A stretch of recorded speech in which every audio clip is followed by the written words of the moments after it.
Мүмкін дәл қазір сенің өміріңдегі ең қиын сәттердің біреуі болуы мүмкін да. Бірақ сен ол нәрсені өміріңнің барлық көрсеткіші деп есептеме. Өйткені өмір, адамдар әділ болмаса да, Аллах тағала әділ да.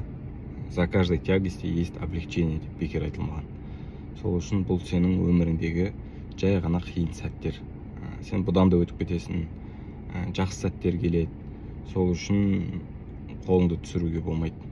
Осы өміріңде болып жатқан қиын сәттер үшін өзіңе деген сеніміңді жоғалтып алсаң, қайта-қайта депрессияға түсіп жүрсең, осы нәрсені біл, бұл сенің өміріңнің соңы емес. Қазір адамдар бар, денсаулығымен сыналып жатқан, басқа да қиыншылықтармен сыналып жатқан. Ол адамдардың қасында сенде көп нәрсе бар да. Сол үшін қолыңды түсіруге болмайды дәл қазір. Жай-жайдан әрекет жасай беру керек. Депрессияға түстім екен деп бір жерде отырып, үйіңнен шықпай, қайта-қайта өзіңді іштей жей бергеннен дәл қазір пайда жоқ. Сол үшін жай-жайдан әрекет жаса, істе, тұр, өзіңді дамыт, бір орында тұрып қалуға дәл қазір саған болмайды.